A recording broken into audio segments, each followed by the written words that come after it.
আমার নবী মক্কা থেকে মদিনায় কাফের দুশমনের অত্যাচারে হিজরতের জন্য রেডি হয়ে গেলেন। নবী একদিন আবু বকরকে কানে কানে আওয়াজ দিয়ে বলেছিলেন, আবু বকর আপনি আমার সাথে হিজরতের সঙ্গী হয়ে যাবেন।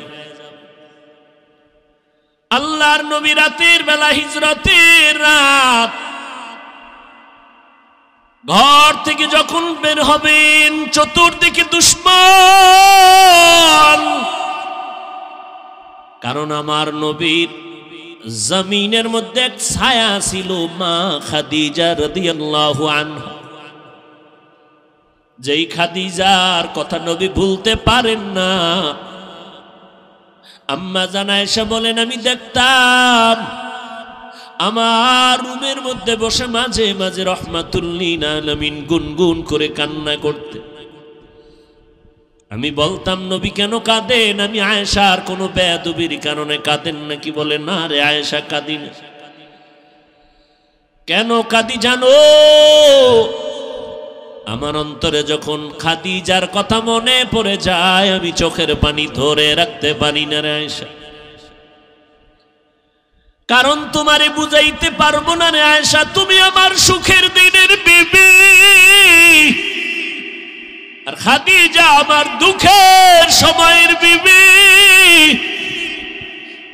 যেই সময় মক্কা নগরীতে আমার ঘর নাই, বাড়ি নাই, আমার মা নাই, আমার বাবা নাই, আমি বাবা বলে ডাকতে পারি না, আমি অসহায়, আমার ঘর নাই, বাড়ি নাই, টাকা নাই, পয়সা নাই, আমি মুহাম্মদ বড় গরিব, আমি বড় ইতিম। ওই সময় খাদিজা আমাকে স্বামী বলে বরণ করে নিয়েছে। দুই স্বামী বিদায়ের পর খাদিজা আমাকে তৃতীয় স্বামী হিসাবে গ্রহণ করেছেন। আমার খাদিজার জীবদ্দশায় আমি মুহাম্মদ কোথাও বিবাহ করি নাই। খাদিজা 40 বছরের নারী, আমি 25 বছরের মুহাম্মদ বিয়া করেছিলাম। আমার যত সন্তান মারিয়া নামের স্ত্রী থেকে, মারিয়া কিবতিয়া নামের স্ত্রী থেকে মাত্র একটা সন্তান আছে, ছেলে, আর বাকি 4টা মেয়ে, 3টা ছেলে সন্তান খাদিজার গর্ভ থেকে আসছে। আমার কলিজার কন্যা ফাতেমা খাদিজার 4 নম্বরের সন্তান, ছোট কন্যা আমার। আমি দিনের দাওয়াত দিয়া মানুষের বাড়ি বাড়ি দৌড়াইতাম, আবার রাতের বেলা ঘরের দরওয়াজায় গিয়ে সালাম দিতাম, সাথে সাথে দরজা খুলতো। জিজ্ঞাসা করতাম, খাদিজা আপনি কি রাতের গভীরে ঘুমান না? বলে, কসম আল্লাহর ঘুমাই না। খাদিজা বলতেন, ও নবী আপনি, আমি জানি আপনার মা নাই, আপনার বাবা নাই, আমি 2টা স্বামী বিদায় করার পরে আপনাকে গ্রহণ করে নিয়েছি। আজ যদি আপনার মা বেঁচে থাকতেন আপনাকে বাইরে রেখে ঘুমাইতে পারতেন না। কারণ সন্তান কখনো মাকে বাহিরে ঘোরাফেরার মধ্যে রেখে মা ঘুমাতে পারে না। ও সন্তানেরা, তুমি জানো না যে তোমার মা তোমার অপেক্ষায় বসে আছে। টাইমের একটু বেশি হয়ে গেলে মায়ের কলিজা আঘাত করে, কই গেল আমার সন্তান? টেলিফোন নিয়ে ব্যস্ত। এরে বাবা কই গেছো? আয় আয়, আমি মা তোর অপেক্ষায় আছি, খানাও খাই নাই, ঘুমাই নাই। ওই খাদিজা আমাকে সান্ত্বনা দেয়, ও নবী আপনি যতক্ষণ ঘরে আসেন না আমি খাদিজার দরওয়াজার কিনারায় দাঁড়ায় অপেক্ষা করি। নবী আসবেন, আমি দরজা খুলবো, দেরি হলে নবী কষ্ট পাবেন। আমি ঘুমাই না রে নবী, আপনার অপেক্ষায় রাত্র কাটাই, স্বামীর অপেক্ষা করি আমি, নবী আমার কখন ঘরে আসবে। আয়েশা তুমি জানো না মক্কার দূরে হেরা পাহাড়ের চূড়া বড় অনেক উঁচা, অনেক উঁচা। ওই হেরা পাহাড়ে আমি মুহাম্মদ, কোনো সিঁড়ি নাই, দোকান নাই, একা একা যাইতাম, দুশমন জঙ্গল, পাথরওয়ালা পথ। আমি মুহাম্মদ ওই পাহাড়ের চূড়ায় উঠে নিচে একটা গর্তের মধ্যে ইবাদতে রাত কাটাইতাম, দিন কাটাইতাম, সপ্তাহে সপ্তাহ। ওই সময় মাঝে মাঝে দেখতাম আমার বিবি খাদিজা মহিলা মানুষ হইয়া আমি স্বামীর মহব্বতে ওই পাহাড়, এত উঁচু পাহাড়, খাদিজা মহিলা ওই উঁচু পাহাড় বে বে বে বে উপরে উঠিয়া আমি মুহাম্মদের নাস্তা পৌঁছাইয়া দিত। ওই খাদিজার কথা মনে পড়লে আমি মুহাম্মদ সহ্য করতে পারি না রে আয়েশা। ওই খাদিজার কথা মনে আসলে চোখের পানি পড়তে থাকে। ও আয়েশা, আমার মুহাম্মদের জিন্দেগি বড় কঠিন জিন্দেগি। আমার বংশের লোকেরা আমারে মক্কায় থাকতে দেয় না। এক সময় আমাকে 2.5 বছর থেকে 3 বছর পর্যন্ত শিয়াবে আবু তালিবের মধ্যে গৃহবন্দী করে রেখেছিল। আমি মুহাম্মদের পানি দেয় না, খানা দেয় না, পানির রাস্তা বন্ধ করে দিয়েছি। আমি আখিরি নবী, আমার মা নাই, আমার বাবা নাই, আমি গাছের পাতা চাবাইয়া খেয়ে খেয়ে দিন রাত্র কাটাইছি। ওই সময় খাদিজার মতো ধনী আরবে কেউ নাই, কিন্তু খাদিজা আমার মোহব্বতে আইসা আমার সাথে গাছের পাতা খেয়ে খেয়ে আমার মোহব্বতে রাত দিন কাটাইত। এই পর্দার আড়ালের আম্মা জান, আপনারা তো খাদিজা না, তবে খাদিজার মতো একজন নারী কই আপনার স্বামীর খেদমত? আপনি জানেন না আপনার স্বামী দিন রাত্র কত কষ্ট করে কামাই করে আপনার ঘরে পৌঁছাইয়া দেয়। আপনার স্বামী কত কষ্ট করে, খানা পায় না, ঘুম নাই। আপনি জানেন না ঘরের মধ্যে বসে আবদার করলেন আমারে শাড়ি দাও, কাপড় দাও, জামা দাও, এইটা দাও, সেইটা দাও। অনেক স্বামী আছে টাকা না থাকলেও স্ত্রীকে বুঝতে দেয় না, বন্ধু বান্ধবের থেকে ধার কইরা কইরা মনের আশা পুরাইয়া স্ত্রীকে দিতে থাকে। কিন্তু বিবি, তুমি জানো না তোমার স্বামী কেমন দরদি, কেমন কষ্ট করে তোমার মন রক্ষা করে। ও আম্মা জান, তোমার তো দরকার ছিল 5 ওয়াক্ত নামাজ পড়ে স্বামীর জন্য দোয়া করা। হে মালিক, তুমি স্বামীকে হেফাজত করো। স্বামী রাস্তায় চলে দিন রাত্র 24 ঘন্টা কামাই রুজি করার জন্য, আমাদের মুখে হাসি ফুটানোর জন্য। আমার স্বামী ঠিক মতো খাইতেও পারে না, গোসল করতে পারে না। তুমি আমার স্বামীরে হেফাজত করিও, স্বামীরে তুমি হালাল বরকতি রিজিক দান করিও। দেখতারে মা, তোমার ঘরটা বেহেশতের বাগান হয়ে যাইত।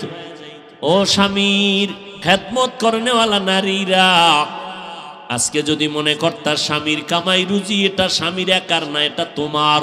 স্বামী যদি মরে যায় সব তোমার থেকে যাবে রে মা। এই চিন্তা যদি ঘরের নারীরা করত, তাহলে স্বামীর মাল স্বামীকে না জানাইয়া বন্ধু বান্ধবের পাল্লায় পরে খরচ করত না। কত আম্মা জানেরা স্বামীর টাকা পয়সা অন্য বন্ধু বান্ধবের দিয়া দেয়, স্বামী জানেও না, চুরি কইরা কইরা স্বামীরে ফকির বানাইয়া দেয়। এক সময় দেখা যায় ওই মহিলা ফকির হইয়া রাস্তায় ঘুরে। এরে আম্মা জান, আপনাদের এত সম্মান, আপনারা নবীদের মা, আলেমদের মা, হাফেজে কোরআনের মা, আউলিয়ায়ে কেরামের মা, সাহাবায়ে কেরামের মা, আপনাদের এত সম্মান। আমরা আল্লাহকে রাজি করার, নবীর মোহাব্বত নিয়ে সওয়াব বেশি কামাই করতে হলে কষ্ট আর কষ্ট, কষ্ট আর কষ্ট। রৌদ্র নাই, বৃষ্টি নাই, মসজিদে যাও নামাজ পড়তে, জুমায় যাও, জানাজায় যাও, জিহাদের ময়দানে যাও। শাহাদাতের মর্যাদা যদি পেতে চাও, আম্মা জান, আপনার জানাজায় যাওয়া লাগবে না, জুমার মসজিদে যাওয়া লাগবে না, জিহাদে যাওয়া লাগবে না। মদিনার নবী বলেন, ঘরের মধ্যে থাইকা মা তুমি নামাজ পড়ো, স্বামীর মাল হেফাজত করো, সন্তানগুলো তুমি নেক আমলওয়ালা আদর্শওয়ালা বানাইয়া যাও। ওই পুরুষেরা বাইরে গিয়া যত সওয়াব পাবে, আম্মা জান ঘরের মধ্যে থেকে আল্লাহ তোমাকে সেই সওয়াব দিয়ে দিবে।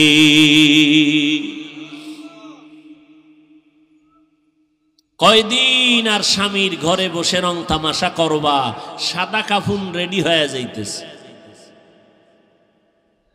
যেদিন তোমার বাড়ির দরজা আজরাইল বাঁশিতে সিগন্যাল দিয়া দিবে, কই পালাইবারে আম্মা জান, ছেলে মা মা বলে কাঁদবে আর জবানে আওয়াজ হবে না রে মা। তোমার কাপড় খুলে সবাই 5টা সাদা কাপনের প্যাকেট বানাইয়া যখন কবরে নিবে, বাচ্চাগুলো আম্মু আম্মু বলে চিল্লায় কাঁদবে, মা তুমি আর জবাব দিতে পারবা না। তোমার বাচ্চাগুলো এতিম। ঈদের সময় সব সন্তানেরা মা বাবাকে নিয়ে আনন্দ করবে, তোমার সন্তান আনন্দ পাবে না, কারণ ও মা হারা, ডানে বামে মাকে পাবে না। যার মা নাই, যার বাবা নাই, তাকে জিজ্ঞাসা করিয়া দেখো মা কত বড় সম্পদ, বাবা কত বড় সম্পদ। যার বাবা নাই তাকে জিজ্ঞাসা করো। বাবা বিছানায় পড়ে আছে, কোথাও যাইতে পারে না, এরপরেও সন্তানের একটা শক্তি মনে করে দুনিয়াতে একটা ঢাল আমার এখনো আছে। যার বাবা নাই মনে হয় যেন অসহায় হয়ে গেল। যার মা নাই ঘরের দিকে তাকাইয়া চোখের পানি ফেলে আর কান্না করে। এই সন্তানেরা, ওই মা বাবারে যারা পাইয়াও এখনো সম্মান করো না, মা বাবার দোয়া নিতে পারো না, এখনো পারো না, কপাল মন্দ তোমার রে বাবা। এখনো সময় আছে, যদি মা বেঁচে থাকে ঘরে যাইয়া মাকে সালাম দিও আর বলিস ও মা মাথায় হাত দিয়ে একটু দোয়া করে দাও, আমার মতো গুনাহগার হতভাগা কেউ নাই, না জানি আমি কবে মরে যাব, জাহান্নামী হয়ে যাব।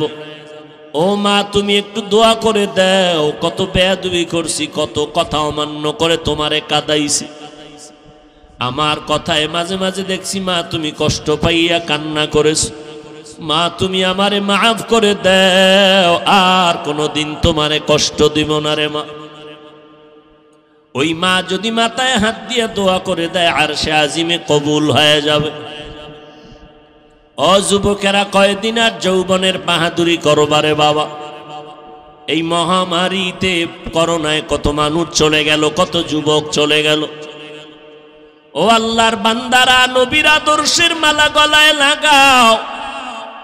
মায়ার নবীর আদর্শের টুপি আজকে দিলাম, ১৫০০ বছর হয়ে গেল নবীরে পাইলাম না, কিন্তু নবীর আদর্শের টুপি আর দাড়ি আর কোরআন পড়ার কারণে আজ আল্লাহ কত সম্মানের চেয়ারে বসাইছে। আমার নিজের বাহাদুরি না, পয়গম্বরের আদর্শের বরকত আর কিছুই না। ও যুবক, পাও দুইটা যদি আগাইয়া দাও, আমি পায়ে হাত রেখে বলবো কয়দিন আর বাহাদুরি করবা। আমি তোমাকে এই কথা বলি না তুমি আমার মতো হুজুর হও, পাগড়ি বাঁধো, মাদ্রাসায় আসো, স্কুল ছেড়ে দাও, না, একবারও না। বরং আমি এই রবিউল আউয়ালে নবীর আদর্শের বয়ান করতে গিয়ে তোমাকে পায়ে ধরে অনুরোধ করব, স্কুলে যারা পড়ো লেখাপড়া বন্ধ করবা না, কলেজে যারা পড়ো লেখাপড়া বন্ধ করবা না, কারণ আমার মাদ্রাসায় তোমার আসার প্রয়োজন নাই, কারণ আমার মাদ্রাসায় আলেম ওলামা মুফতি মুহাদ্দিস ছাত্রর অভাব নাই, ভালো ভালো ছাত্র এখনো আছে, অভাব নাই। কিন্তু আমার সোনার বাংলাদেশে মুসলমান আদর্শওয়ালা ডাক্তারের বড় অভাব, মুসলমান আদর্শওয়ালা ইঞ্জিনিয়ারের বড় অভাব, মুসলমান আদর্শবান ডাক্তারের অভাব, প্রফেসরের অভাব, মুসলমান আদর্শবান সাংবাদিকের অভাব, এমপি মন্ত্রীর অভাব, মুসলমান আদর্শবান ওসি এসপিডিসির বড় অভাব। ওখানে লেখাপড়া কইরা বাবা আদর্শবান ডাক্তার হও, আদর্শবান ইঞ্জিনিয়ার হও। আজকে যদি থানায় থানায় আদর্শবান ওসি থাকে, আজকে যদি জেলায় এসপিডিসি আদর্শবান মুসলমান থাকে, আমাদের কোরআনের বয়ান করতে কোনো পেরেশানি লাগবে না। আলহামদুলিল্লাহিল্লাযী জাআলাশ শামসা ওয়াল কমারা বিহুসবান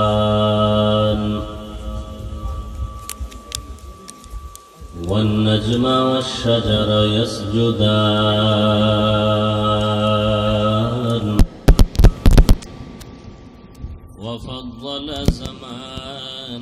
على زمان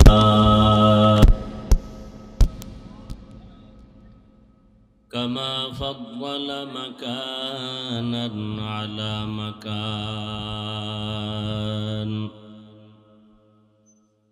وإنسانا على إنسان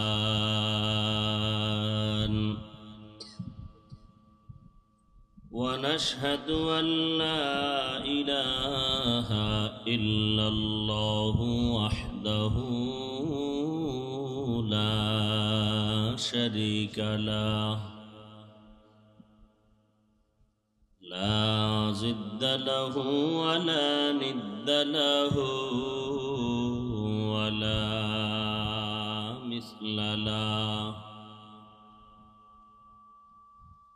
ونشهد أن سيدنا وسندنا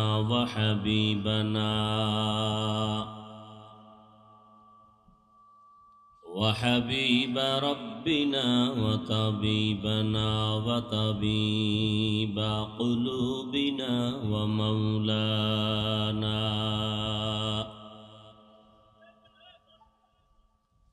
ومولانا محمدا عبده ورسوله الذي أرسله بالحق بشيرا ونذيرا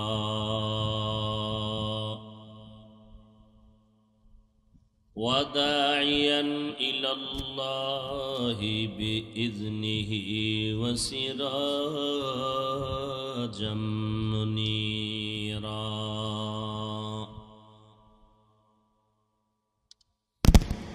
اللهم صل على محمد النبي الأمي وعلى آله وسلم تسليما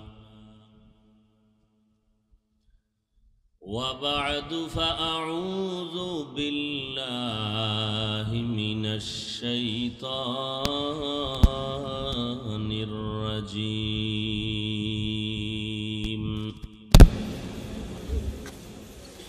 بسم الله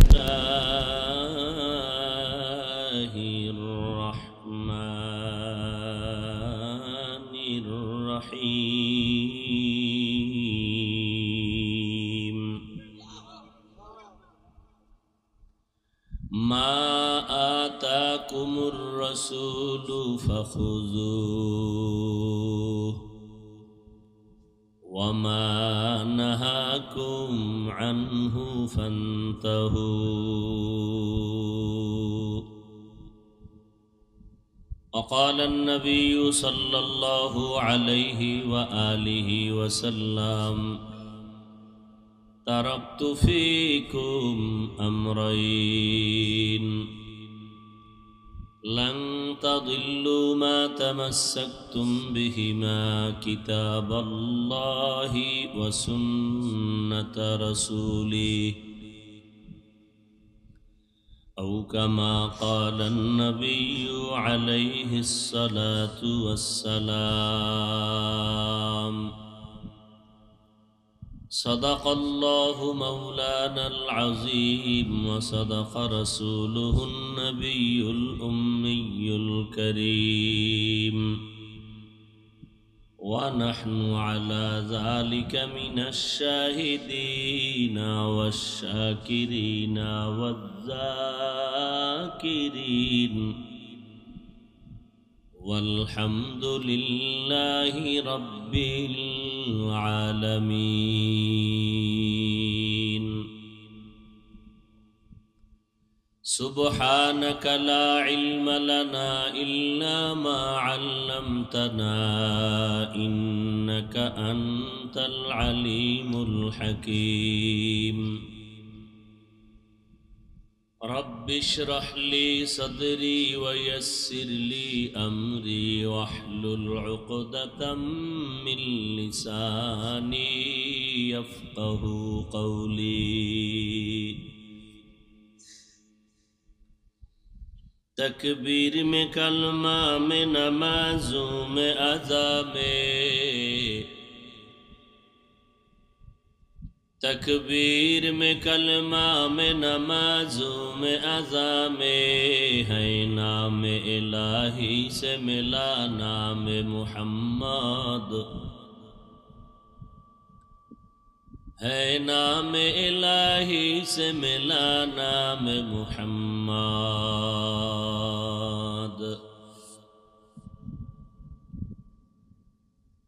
फरमाते हैं आदम को मुझे खुल्द तरी में,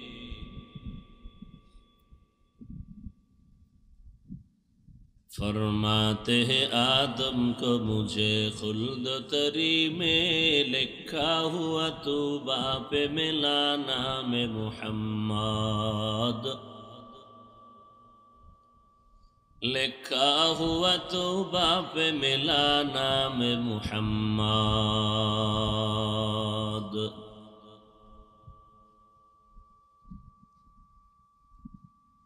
है मीम में महबूब ये मतलब का इशारा,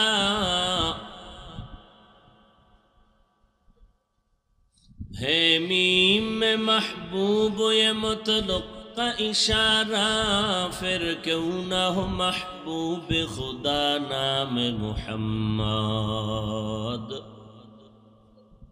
फिर क्यों ना हो महबूब खुदा नाम मुहम्मद।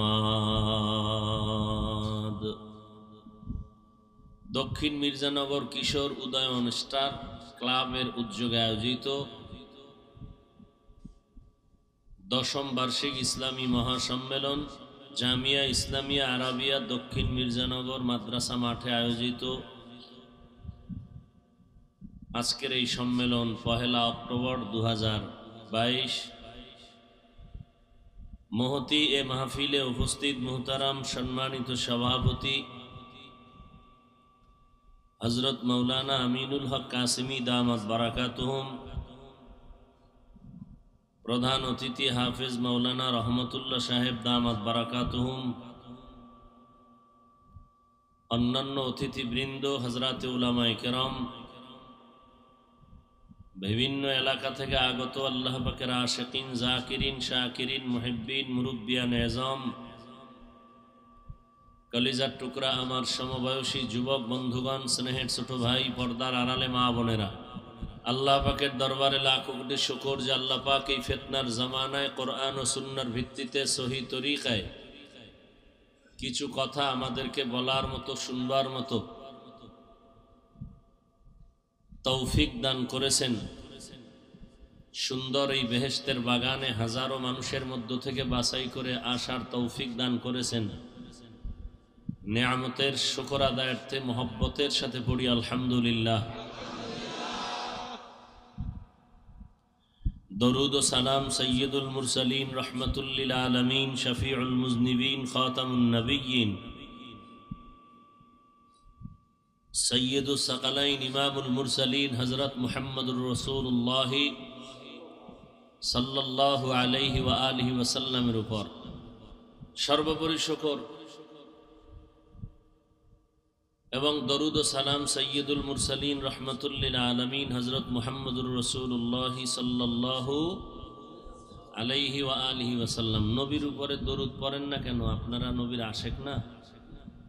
দীর্ঘ সময় আপনারা হযরতে উলামায়ে কেরামদের পবিত্র জবানে কোরআন সুন্নাহ ভিত্তিক দিক নির্দেশনামূলক আলোচনা শুনতেছিলেন। আমি পরিশেষে আপনাদের দোয়া নেওয়ার আশায় সংক্ষিপ্ত কিছু কথা বলার নিয়তে কোরআনে হাকিমের এক আয়াতাংশ তিলাওয়াত করেছি। রাসূল আরবি সাল্লাল্লাহু আলাইহি ওয়া আলিহি ওয়াসাল্লামের অসংখ্য অগণিত অমীয় বাণী হাদিস শরীফের মধ্য থেকে একটি হাদিস পড়েছি। ইখলাস ও রুহানিয়তের সমন্বয়ে কিছু কথা বলার মতো, শুনবার মতো আমাকে আপনাদের সবাইকে আল্লাহ পাক তৌফিক দান করেন। মা আতাকুমুর রাসূলু ফাখুযুহু আল্লাহ বলেন ওই সমস্ত জিনিস যা রসুল নিয়ে আসছেন তা আঁকড়ে ধরো। ওয়ামা নাহাকুম আনহু ফান্তাহু, এবং ওই সমস্ত জিনিস থেকে তোমরা ফিরে যাও রসুল যার থেকে ফিরতে বলেছেন। নবীজি বলেন আমি বিদায় বেলা দুটো জিনিস রেখে গেলাম, তোমরা আঁকড়ে ধরলে কোনোদিন ভুলেও বিপদে পড়বে না। লান তাদিল্লু মা তামাসসাকতুম বিহিমা, কখনো তোমরা বিপদে পড়বে না যদি ওই দুই জিনিস আঁকড়িয়ে ধরো। অক্টোপাসের মতো কিতাব আল্লাহ ও সুন্নাত রাসূলি, প্রথম আল্লাহর কিতাব কোরআন, দ্বিতীয় রসুলের সুন্নত। বর্তমান আরবি মাস রবিউল আউয়াল, রসুলের আগমনের মাস, বিদায়ের মাস। সৃষ্টির শ্রেষ্ঠ নবী পৃথিবীতে আগমন করেছিলেন রবিউল আউয়ালে, পৃথিবীর থেকে বিদায় নিয়েছিলেন রবিউল আউয়ালে। মধ্যখানে সময় কাটলো 63 বছর। বিদায় নিলেন এবং আসলেন একই মাস রবিউল আউয়াল। দিন ছিল সোমবার, আগমন সকালে, বিদায় বিকালে।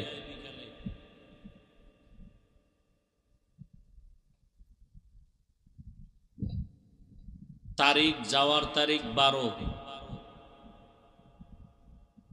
আগমনের তারিখ কেউ বলেছেন 2, কেউ বলেছেন 5, কেউ বলেছেন 9, কেউ বলেছেন 12।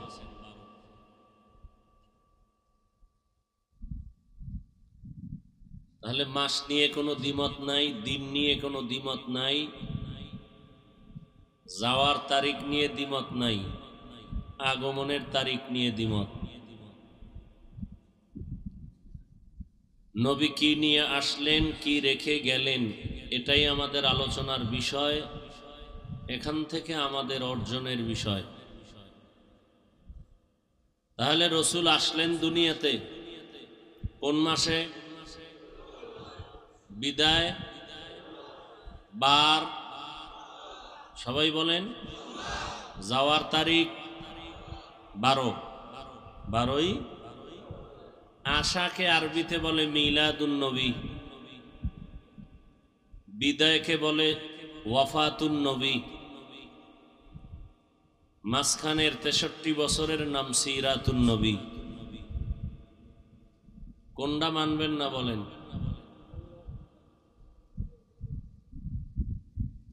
যদি কেউ বলে মিলাদুন নবী মানি না, তারও ঈমান দুর্বল। যে বলে ওয়াফাতুন নবী মানি না, তারও ঈমান দুর্বল। যে বলবে সিরাতুন নবী মানি না, তার ঈমানই নাই।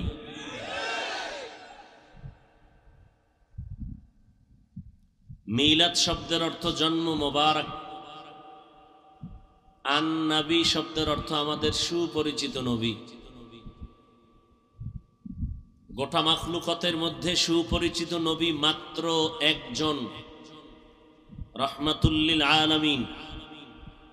কেমন সুপরিচিত? গর্তের পিপিলিকা তার পাগল। কেমন সুপরিচিত? মাছ তার পাগল। কেমন সুপরিচিত? জঙ্গলের হিংস্র প্রাণীদের কাছে প্রিয়, উড়ন্ত পাখির কাছে প্রিয়। কুল মাখলুকাতের সাথে যিনি পরিচিত তিনি হলেন রহমাতুল্লিল।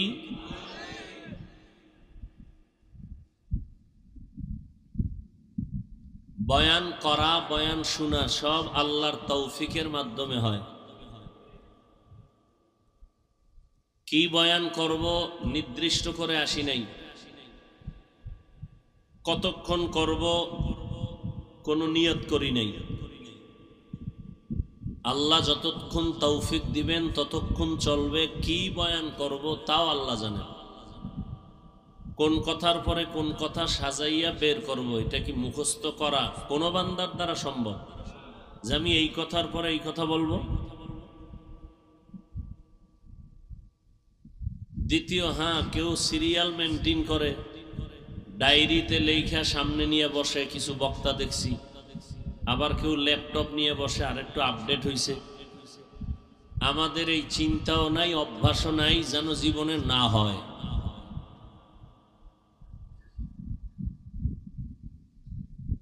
আপনারা যারা বসছেন, আপনাদেরকেও আল্লাহ তৌফিক দিলে আপনারা বয়ান শুনতে পারবেন। হতে পারে যদি আল্লাহ তৌফিক না দেন, আপনি কিছুক্ষণ পরে উঠে চলে যাবেন। আবার কেউ বসবে কিন্তু মোনাজাতের আগে চলে যাবে। কপালের বিষয়, তৌফিক আল্লাহ। কপালে না থাকলে হয় না, আর কপালে থাকবে আল্লাহর কাছে চাইতে হবে, না চাইলেও আল্লাহ দিবেন না। আস-সাইয়ু মিন্নি ওয়াল ইতমামু মিনাল্লাহ, চেষ্টা আমার, পরিপূর্ণতার মালিক আমি। নিয়ত করতে তো হবে যে আল্লাহ আমি এখানে দোয়া করে যাব, গুনাহমুক্ত হয়ে যাব, তওবা করে যাব, তা না আল্লাহ তৌফিক দিবেন, নিয়ত অনুযায়ী বরকত পাব।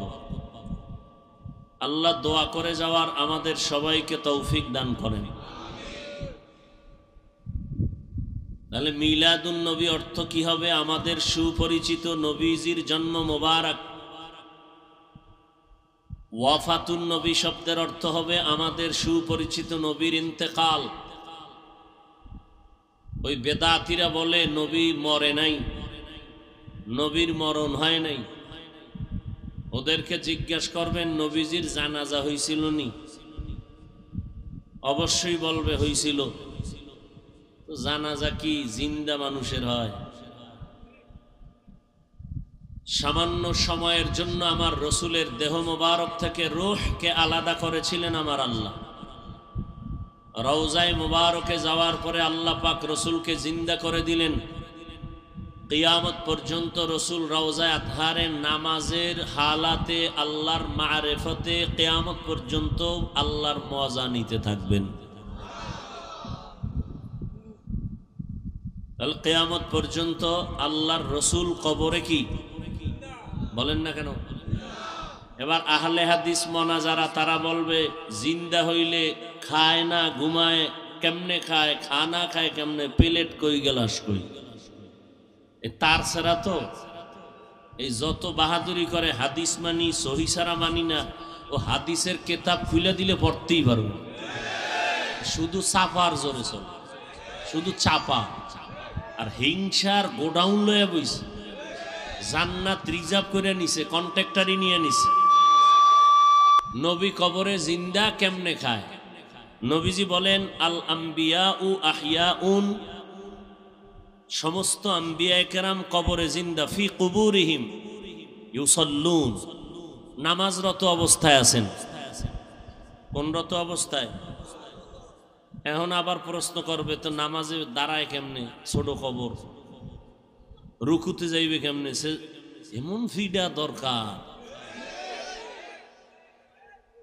একটা তার সেরা মানুষের মাঝে মাঝে প্রশ্ন করে, আকল জ্ঞান সব নষ্ট হয়ে গেছে।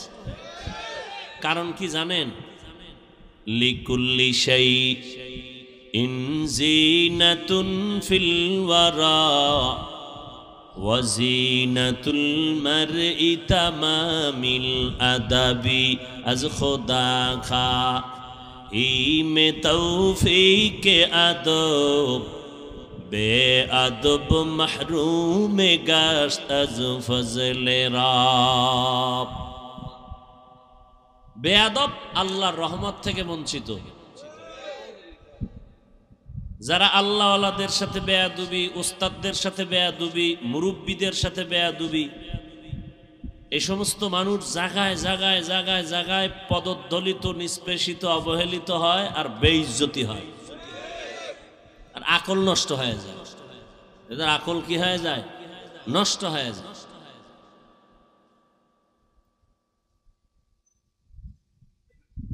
তারা আবু হানিফার সাথে বেয়াদবি করে, বলে আবু হানিফা মুশরিক। ফট করে বলে ফেললো আবু হানিফা মুশরিক। কে বলছে? যে কোরআনের আরবি বুঝে না, হাদিসের আরবি বুঝে না, সে বলে আমি হাদিস ছাড়া কিছু মানি না, আবু হানিফা মুশরিক। ইমামগো গালি দেয়, ইমামের পিছনে নামাজ পড়ে না। কি ব্যাপার? কাতার ছিলাম তো, অন্তে সব হাদিস লয়ে এসেছি বাংলাদেশে, এই সব ইমামরা মোশরেক হয়ে গেছে। কাতারের হাদিস মতে সব ইমামরা কি মোশরেক। কি মোশরেকের সমস্যা? কয় জোরে আমিন কয় না, বুকে হাত বাঁধে না, বাস মোশরেক কয়ে ফেললো। মোশরেকের ডেফিনেশনও জানে না, ফট করে বলে ফেললো একজন আলেমের সামনে। এই সমস্ত কারণেই পদস্খলন। এখন আহলে হাদিস ভাইদেরকে যদি আমরা পাল্টা প্রশ্ন করি, বাচ্চা মায়ের গর্ভে দুনিয়াতে আসার আগে মরা না জিন্দা থাকে? খেয়াল নাই আপনাদের? বাচ্চা বাচ্চা মায়ের গর্ভে আল্লাহ রুহু দান করেন না, জিন্দা থাকে না? ওখানে প্লেট পায় কই খাওয়ার? জবাব দাও। অনেক গেলাস কই খাওয়ানের? এখন আর কথা নেই, এখন বোবায় বয়ে থাকবো, দম দইরা ফুইলা থাকবে, এখন আর কথা নেই। এই প্রশ্নের যেদিন জবাব দিবে আমরা ওই প্রশ্নের জবাব দিব। আপনাদের কি আবার ভেজাল আসেনি? তাহলে আপনাদের আবার দেওয়া লাগে। হ্যাঁ, আপনাদের দেই এই জন্য যেন আপনারা ওদের মোকাবেলায় কথা বলতে পারেন। তবে বেয়াদবি করবেন না কখনো, সাবধান। কথা বলবেন ভাই হিসাবে, মোহব্বতের সাথে, বুঝানের স্বার্থে। প্রয়োজনে পাও ধরুন, বুঝানের স্বার্থে। গালি দিব না, বেয়াদবি করব না, কারণ তার কবরে সে যাবে, আমার কবরে আমি আরেকজনকে গালি দিব কেন? গালি দেওয়ার কোনো হাদিস আছে নাকি? কি বলেন না কেন? হায়, মায়ের গর্ভে বাচ্চা জিন্দা, আল্লাহ পাক রব্বুল আলামিন ওই বাচ্চার ক্ষুধা নিবারণ করেন কেমনে? প্রশ্ন করাটাও বেয়াদবি। আল্লাহর কুদরতে ওখানে খানার ব্যবস্থা করেন কেমনে? ও নিয়ে আমার চিন্তা করার দরকার নাই, আল্লাহর কুদরতে করেন, বাস এতটুকু ঈমান রাখো। কবরে নবীরা জিন্দা, আল্লাহ এদেরকে রিজিক দেন। কোরআনের আয়াত, আল্লাহ এদেরকে কি দেন? রিজিক দেন। কি দেন? রিজিকটা খায় কেমনে? এটা আল্লাহর কুদরত। আল্লাহর কুদরত নিয়ে বেশি লাড়ালাড়ি করা, চালাকি করা ভালো না, করলে শেষে আসল হারায় যাবে। তাহলে ওয়াফাতুন নবী একদল মানে না, আমরা রসুলের ওয়াফাতকে মানি, মিলাদকেও মানি, তবে কোয়ালিটি আছে। মিলাদকে মানি নফল, আর সিরাতুন নবীকে মানি ফরজ। মিলাদুন নবী অর্থ আমাদের সুপরিচিত নবীজির জন্ম মোবারক, ওয়াফাতুন নবী অর্থ আমাদের সুপরিচিত নবীজির ইন্তেকাল। সিরাতুন নবী শব্দের অর্থ হলো আমাদের সুপরিচিত নবীজির জীবন ইতিহাস। এই তিন শব্দের মধ্যে পাওয়ারফুল শব্দের নাম সিরাতুন নবী। কেমন পাওয়ার? সিরাতুন নবীর মধ্যে মিলাদুন নবী আছে, ওয়াফাতুন নবীও আছে। কেউ যদি কারো জীবন ইতিহাস লেখে তাহলে জন্ম থেকে মৃত্যু সহ লেখে না? কথা বলেন না কেন? তাহলে সিরাতুন নবীর মধ্যে ওয়াফাতুন নবীও আছে, মিলাদুন নবীও আছে। অতএব আমাদের আলাদা করে সিরাতুন নবী আমরা যারা মানি, আমাদের আলাদা করে মিলাদুন নবী মানার স্লোগান দিতে হয় না, আমরা আলাদা করে ওয়াফাতুন নবীর স্লোগান দিতে হয় না। এখানে সব কিছু ঢুকানো আছে। কিন্তু কেউ যদি বলে মিলাদুন নবী কায়েম করো, সিরাতুন নবী লাথি মারো, ঈমান চলে যাবে। আর এই কয়টা শব্দ আমার রসুলের শানের শব্দ, কোনো বাপদাদার বানানো শব্দ না। প্রশ্ন হলো শুধু মিলাদুন নবী না, আপনারা ঢাকার শহরে পোস্টার দেখবেন, ওয়ালে ওয়ালে ওয়ালে ওয়ালে, অলিতে গলিতে পোস্টার, সাইয়্যিদুল আইয়াত 90 দিনের কিলাকিলি। হেন কয়দিন? 90 দিন ওয়াজ হইব, ওয়াজ। রাজারবাগ দরবার শরীফ, নাম দিছে সাইয়্যিদুল আইয়াত। অর্থাৎ মিলাদুন নবী না, শুধু সকল ঈদের সরদার মিলাদুন নবী। পৃথিবীর কোন কিতাব, আহলে সুন্নাত ওয়াল জামাতের লিখিত কোন কিতাব, কোন হাদিস, কোন তাফসীর খুলে যদি কেউ দেখাতে পারে যে ঈদে মিলাদুন নবী শব্দটা কোন কিতাবে আছে, আহলে সুন্নাত ওয়াল, ভণ্ডগো কিতাব না, আহলে সুন্নাত ওয়াল জামাতের সহিহ আকীদার আলেমের কিতাব, হাদিস, হাদিসের ব্যাখ্যা, কোরআন, কোরআনের তাফসীরের কোন পৃষ্ঠায় ঈদে মিলাদুন নবী শব্দ যদি দেখাইতে পারে, ওদিন থেকে আমরা পালন করব।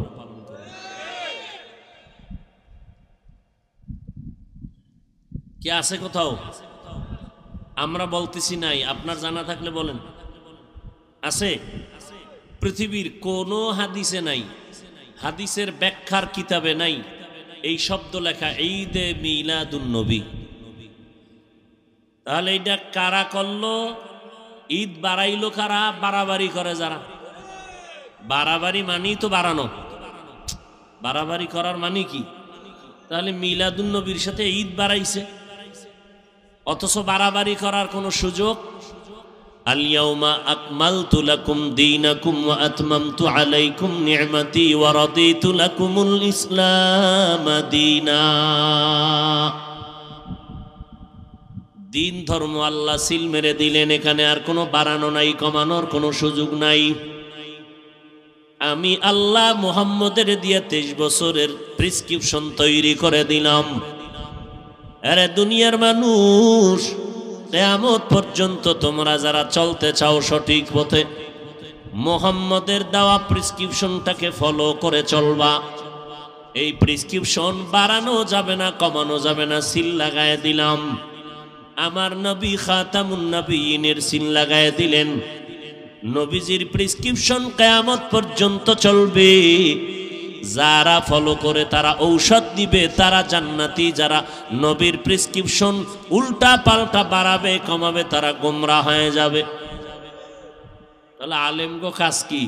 আলেমদের কাজ হলো বাড়ানোরও সুযোগ নাই, কমানোরও সুযোগ নাই। নবীর দেওয়া 23 বছরের প্রেসক্রিপশন উম্মতের বুঝাইয়া বুঝাইয়া ঔষধ দিবে। এলমেরা এজাজো করদান বেহিসাব, খলকেরা দাদান জওয়াবে বাসওয়াব, হক না দারাত দোস্তে খলকা জারেরা, নিস্তে ই খসলত একে দিনদারেরা। মিলাদুন নবী মানে জন্ম মোবারক। বলেন নবীর জন্ম হয়েছিল কয় বছর লাগাইয়া? কথা হয় না, না পারলেও তো বলবেন ভারী না। জন্ম হয় মানুষের 3 দিন। কয়বার বলেন না কেন ভাই? একবার। আমার নবীর জন্ম কিবার? জোরে বলেন। আমার নবীর মিলাদুন নবী মাত্র একবার, সোমবার রবিউল আউয়ালে জন্ম হয়েছে একদিন। নবীর মিলাদ একদিন, আর সিরাতুন নবী হলো 63 বছর। একদিন আর 63 বছরের মধ্যে যেমন ব্যবধান, মিলাদুন নবী আর সিরাতুন নবীর মধ্যে তেমন ব্যবধান। মিলাদুন নবী নবীর জন্ম মোবারকের আলোচনা করা নফল। সিরাতুন নবী নবীর আদর্শের আলোচনা করলে হবে না, পালন করা ফরজ। সিরাতুন নবী মানে কোরআন, নবীর সিরাতুন নবী হলো নামাজ। সিরাতুন নবীর অর্থ হলো রোজা রাখো, সিরাতুন নবী অর্থ হলো পর্দা করো। এগুলো নফল না ফরজ? নফলি আর ফরজের মধ্যে যেই ব্যবধান, মিলাদুন নবী আর সিরাতুন নবীর মধ্যে সেই ব্যবধান। মিলাদুন নবীর আলোচনা নফল, সিরাতুন নবীর আলোচনা হলো ফরজ। আলোচনা না, পালন করা ফরজ। এরে নবীর আশিক, নবীজির সিরাতুন নবী, নবীর আদর্শ, আম্মাজান আয়েশা রাদিয়াল্লাহু আনহার দরবারে বড় বড় কয়েকজন সাহাবায়ে কেরাম প্রশ্ন করলেন, আম্মাজান আয়েশা, নবীজির আদর্শ সম্পর্কে আমাদের বয়ান করেন। আম্মাজান আয়েশা রাদিয়াল্লাহু আনহা 6 বছরে নবীর সাথে বিয়া, 9 বছরে নবীর ঘরে আসলেন। 18 বছর যখন আম্মাজানের বয়স, তখন আমার নবী বিদায় নিয়ে গেলেন। হিসাবটা বুঝে থাকলে বলেন, নবীর সাথে ঘর করলেন কয় বছর? 10 বছর, মাত্র 9 বছর। এই 9 বছরে আম্মাজান নবীজির বরকত এতটাই পাইলেন, প্রায় 2000-এর উপরে হাদিস আম্মাজান মুখস্থ করে ফেললেন। সাহাবায়ে কেরামদের মধ্যে বড় বড় বড় বড় ইলমওয়ালা যারা, কঠিন কোনো সমস্যায় যদি পড়ে যাইতেন, সমাধানের জন্য আম্মাজান আয়েশার দরবারে যাইতেন। আম্মাজান আয়েশা এমন সমাধান দিতেন, সাহাবায়ে কেরামদের মাঝে কোনো বিরোধ আর থাকতো না। আম্মাজান আয়েশা রাদিয়াল্লাহু আনহাকে উল্লেখযোগ্য সাহাবায়ে কেরাম প্রশ্ন করলেন, আম্মাজান নবীর আদর্শের বয়ান করেন। আম্মাজান উল্টা প্রশ্ন করলেন, আফাতাকরাউনাল কুরআন, সাহাবায়ে কেরাম আপনারা কি কোরআন তেলাওয়াত করেন না? ক্বালু বালা, তারা বললেন হ্যাঁ আমরা কোরআন তেলাওয়াত করি। আম্মাজান আয়েশা রাদিয়াল্লাহু আনহা বললেন, কানা খুলুকুহুল কুরআন, কোরআন শরীফ যা মুহাম্মদের আদর্শই হলো তা। আরো জোরে বলেন সুবহানাল্লাহ। একবার সুবহানাল্লাহ বললেন, দাম আছে না নাই? জান্নাতের মধ্যে বিশাল একটা গাছ হয়ে গেল। এত বিশাল একটা ফলের গাছ, দ্রুতগামী বাহন যদি দৌড়ায় 500 বছর দৌড়াইয়াও গাছের ছায়া শেষ করতে পারবে না। গর্তাওয়াকুল মিকুনি হার সবহশাম মেরা সানাদ রিজকে তু আজলা মাকাম। আল্লাহর উপরে ভরসা করে বান্দা চলো, আল্লাহই যথেষ্ট হয়ে যাবে, কোনো পেরেশানি নাই। আম্মাজান আয়েশা বললেন, নবীর আদর্শই হলো কোরআন। এজন্য মুফাসসিরিনে কেরাম বলেন, রব্বুল আলামিন জমিনের মধ্যে 2টা কোরআন নাজিল করেছেন। জোরে বলেন কয়টা?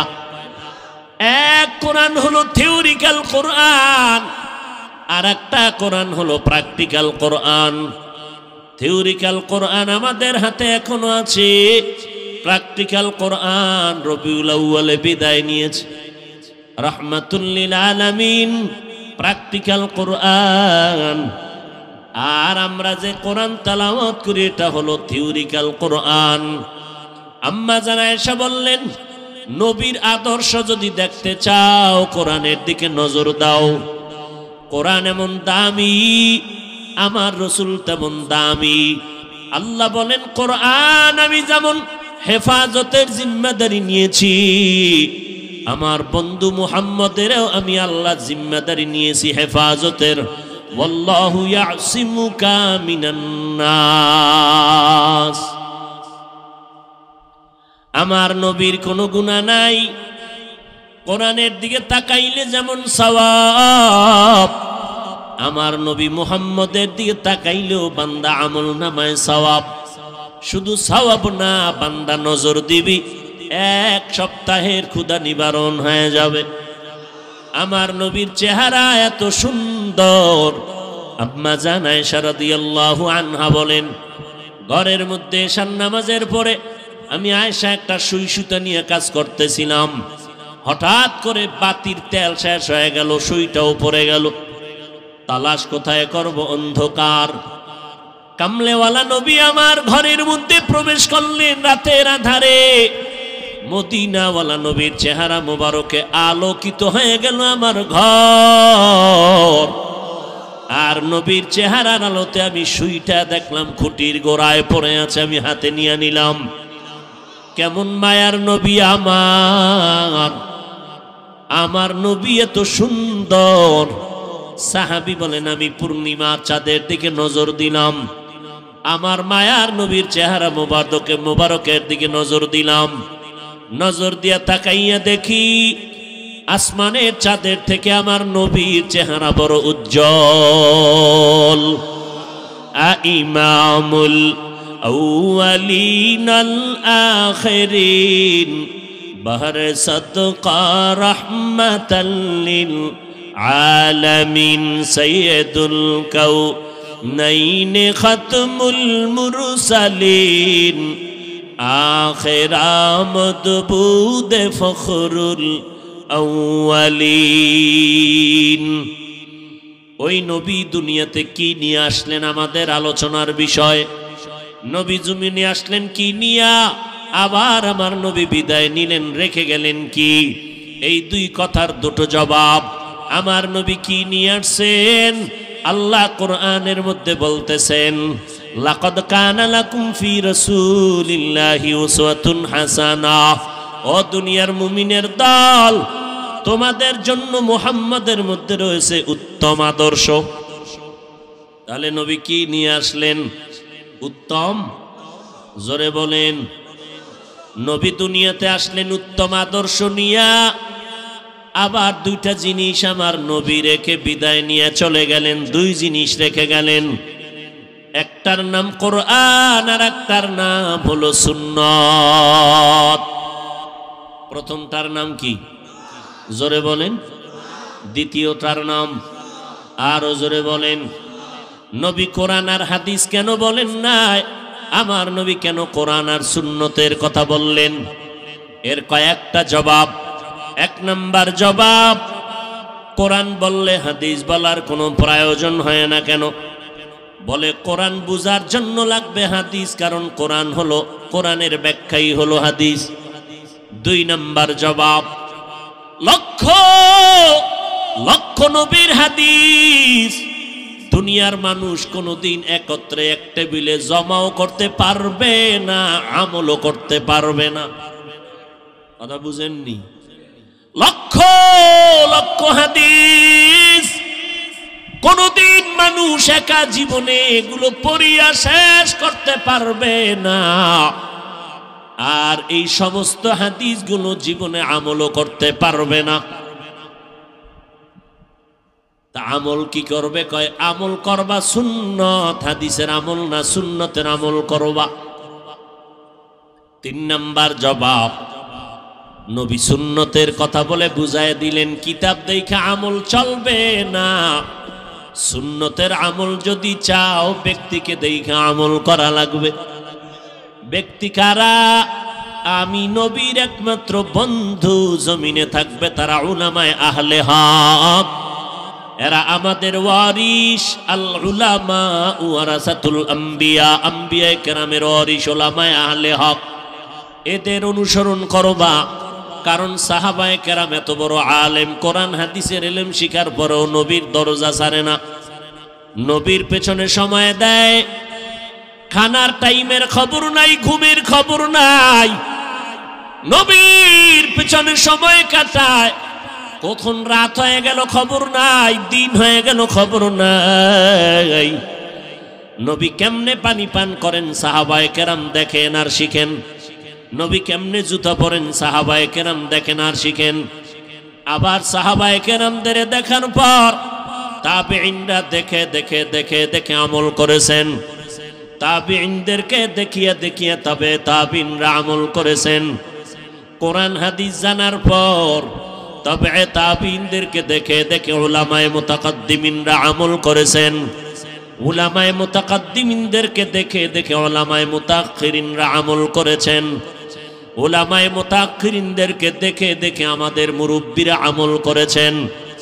আমরা আমাদের উস্তাদদেরকে দেখে দেখে আমরা আমল করেছি। জানতে পারলাম হাদিসে আছে নখ কাটা সুন্নত। কেমনে কাটবা? আলেম না দেখলে পারবা না। ও বান্দা, চুল কাটা নবীর সুন্নত, কেমনে তুমি কাটবা? কিতাব দেখলে বুঝবা না, আলেম লাগবে। উলামায়ে কেরাম যেইভাবে দেখাইবেন ওইভাবে পড়বা। পোশাকের মধ্যে নবীর সুন্নত কেমনে পড়বা? উলামায়ে আহলে হকের কাছে যাও।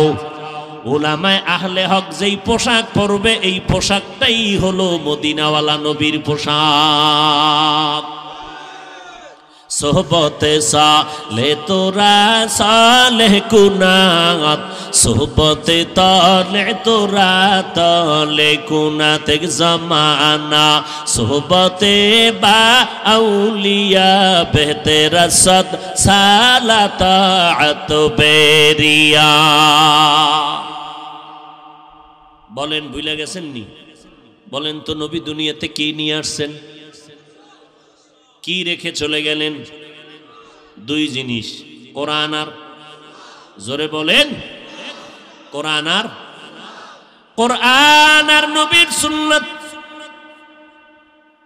দুইটা জিনিস যদি আঁকড়িয়ে ধরো, কোনো ভয় নাই, কোনো চিন্তা নাই। আল্লাহ বলেন আমি বিনা হিসাবে তোমারে জান্নাতের মেহমান বানায় দিব।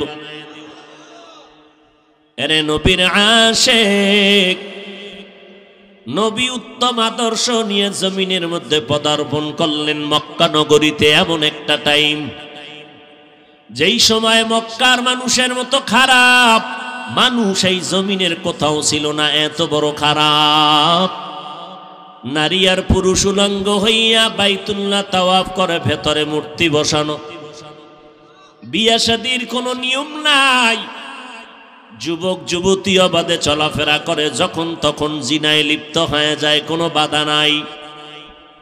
ওই সময়ের মতো খারাপ জমিনের মধ্যে আর কোথাও এত খারাপ মানুষ ছিল না। আল্লাহ বলেন ওই খারাপ সৃষ্টির নিকৃষ্ট খারাপ মানুষগুলোকে ভালো বানানোর জন্য আমি একজন শ্রেষ্ঠ ডাক্তার বানাইয়া আমার বন্ধুরে মক্কা নগরীতে পাঠায় দিলাম। আমার নবী এমন শ্রেষ্ঠ নবী হইয়া সৃষ্টির শ্রেষ্ঠ ডাক্তার, এমন ঔষধ দিলেন আমার নবী।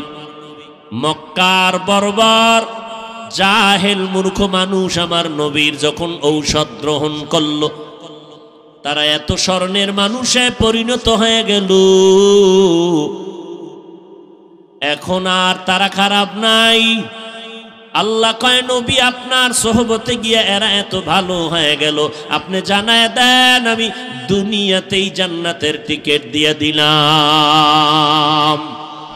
আতিনা ফি দারে দুনিয়া না হাসান, আতিনা ফি দারে উকবা না হাসান, ইয়া গিয়াসাল মুস্তাগীসিন ইহদিনা লাফতিখারা বিল উলুমে ওয়াল গিনা।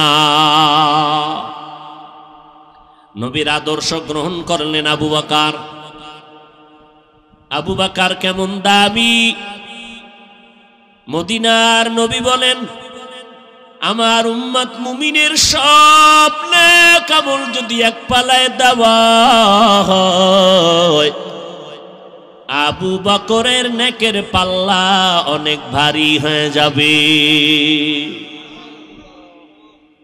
ঘুমাইতেছেন আপনারা? আবু বকরের দাম কত? 10 জন সাহাবা দুনিয়াতেই জান্নাতের সুসংবাদ পেলেন, এর মধ্যে প্রথম সিরিয়ালে আবু বকর। কেমন দামি আবু বকর! নবীজি বললেন আমি যুদ্ধের ময়দানে যাব, আপনারা দান করেন। দান করলে হায়াত বাড়ে, দান করলে মুসিবত দূর হয়, দান করলে কামাই রুজিতে বরকত হয়, কবরের আযাব মাফ হয়ে যায়। নবীজি যখন বললেন দান করেন, ওমরে ফারুক মনে মনে ভাবতেছেন আমি এত বেশি আজ দান করব, 1 নাম্বার পুরস্কার আমার নবীর দোয়াটা নিয়ে যাব। ওসমান রাদিয়াল্লাহু আনহু চিন্তা করলেন আমি আজ এত বেশি দান করব, নবীর থেকে 1 নাম্বারের দোয়াটা নিয়ে নিব। দানের মাল আমার নবীর দরবারে হাজির করলেন। হযরত আলীকে নবী বললেন কি দিলেন? নবী এই পরিমাণ দান করলাম। ওসমান কি দিলেন? এই পরিমাণ দিলাম। ওমর কি দিলেন? এই পরিমাণ, অর্ধেক দিয়ে দিলাম, আর অর্ধেক আমি রেখে দিলাম। সর্বশেষ আমার নবী আবু বকরকে জিজ্ঞাসা করলেন, আবু বকর কি দান করেছেন বলেন। আবু বকর চোখের পানি ছেড়ে বলেন, পয়গম্বর আমার কাছে তেমন কোনো সম্পদ নাই, তবে যা আছে ঘরের মধ্যে ঝাড়ু দিয়া দিয়া সব আমি পয়গম্বরের খেদমতে হাজির করলাম। এখন আমি আবু বকরের আমার আল্লাহ আর নবী সারা কিছুই নাই। ওমরের মাথা নত হয়ে গেল, 1 নাম্বার হতে পারলাম না। কারণ বেশি দান করা 1 নাম্বার না, অন্তরের কোরবানি দেওয়াটাই বড় 1 নাম্বার। সব দিয়ে দিলেন, সব দিয়ে দিলেন, যা আছে তাই দিয়ে দিলেন। নবী আশ্চর্য হয়ে গেলেন, এত ত্যাগ আপনি স্বীকার করলেন হে আবু বকর। চুপ হয়ে গেল মজলিস। হঠাৎ করে জিবরাইল আমিন এসে হাজির হয়ে গেলেন। ও নবী, আল্লাহর সালাম। আজ আপনাকে আল্লাহ সালাম দিয়েছেন, প্রতিদিন দেন, আজকে আরো দিয়েছেন। তবে প্রতিদিন আমি জিবরাইল আপনার সামনে আসি আল্লাহর সালাম নিয়া। আজ আল্লাহ তো আপনাকে সালাম দিয়েছেন ঠিকই, তবে আলাদা করে স্পেশাল করে আমার আল্লাহ আজকে আবু বকরকে সালাম পাঠিয়েছে। আর আল্লাহ জানতে চেয়েছেন আবু বকরের অন্তরের কি হালাত। নবী বললেন, আবু বকর আপনার কপাল ভালো, আজ আল্লাহ আপনাকে সালাম পাঠিয়েছেন। আর আমার আল্লাহ জানতে চেয়েছেন আপনার মনের কি হালাত। আবু বকর হাউমাউ করে কান্না শুরু করলেন। নবীজি বললেন, জবাব না দিয়া কেন কাঁদেন? আবু বকর কান্না করে বলে, নবী কে চিন্ত আমি আবু বকরকে? আমি ছিলাম মক্কার নগরীতে এক জাহান্নামের আসামি। আমার মতো অপরাধী কেউ ছিল না রে নবী। আজ আমি আপনার দরবারে আসার পর, আপনার সোহবতে আসার পর আজ আল্লাহ আমাকে সালাম দিয়েছেন। আমি কেমনে বুঝাই আমার মনের কি হালাত রে নবী। আজ আমার মতো ধন্য কেউ নাই।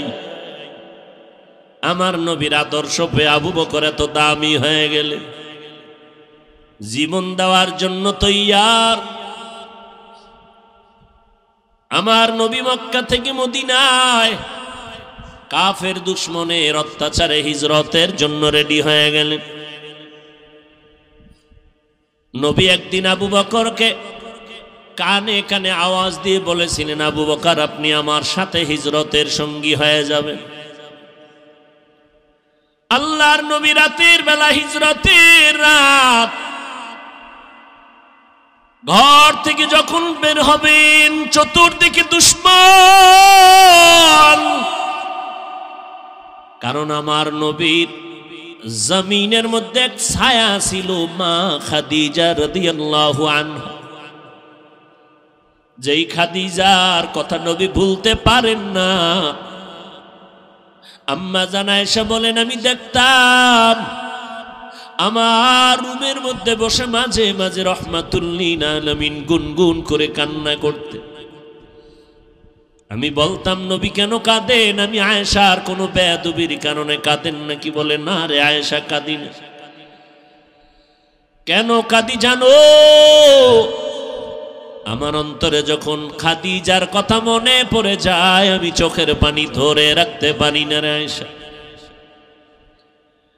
কারণ তোমারে বুঝাইতে পারবো না রে আয়েশা, তুমি আমার সুখের দিনের বিবি, আর খাদিজা আমার দুঃখের সময়ের বিবি।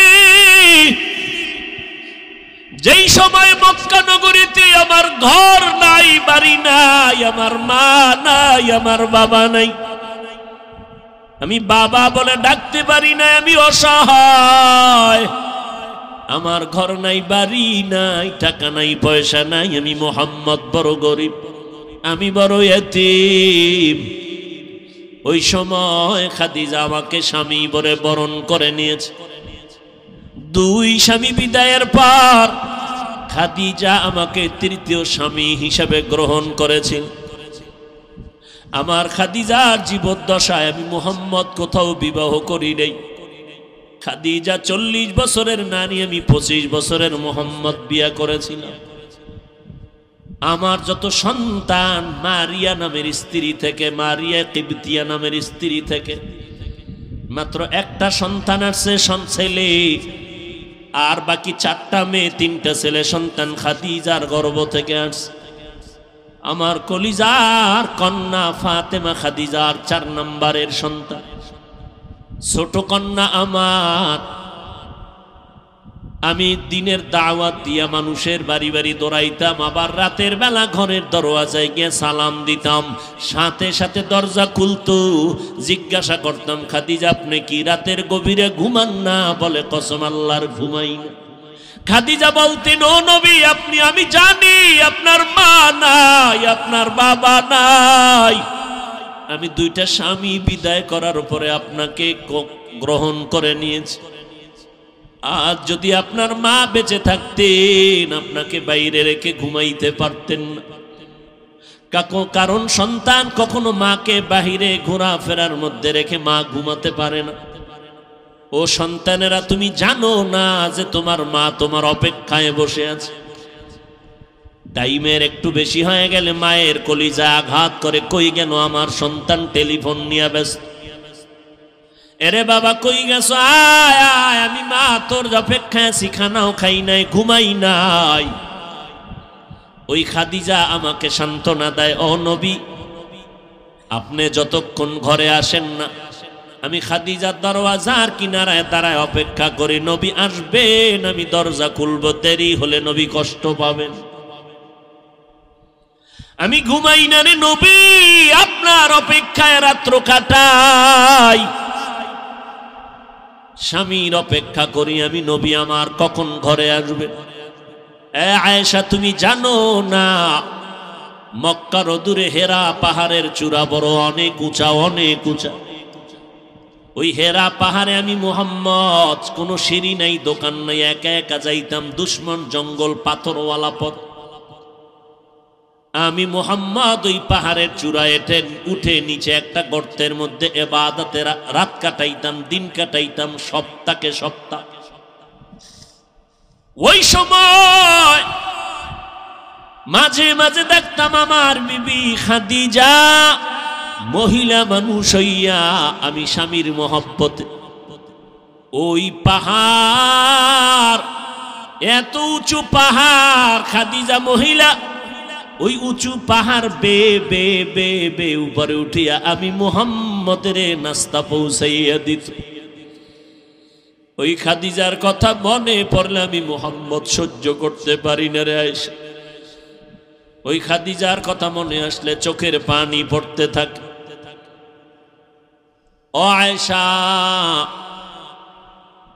আমার মুহাম্মদের জিন্দেগি বড় কঠিন জিন্দেগি। আমার বংশের লোকেরা আমারে মক্কায় থাকতে দেয় না। এক সময় আমাকে 2.5 বছর থেকে 3 বছর পর্যন্ত শিয়াবে আবু তালিবের মধ্যে গৃহবন্দী করে রেখেছি। আমি মুহাম্মদের পানি দেয় না, খানা দেয় না, পানির রাস্তা বন্ধ করে দিয়েছি। আমি আখিরি নবী, আমার মা নাই, আমার বাবা নাই, আমি গাছের পাতা চাবাইয়া খেয়ে খেয়ে দিন রাত্র কাটাইছি। ওই সময় খাদিজার মতো ধনী আরবে কেউ নাই,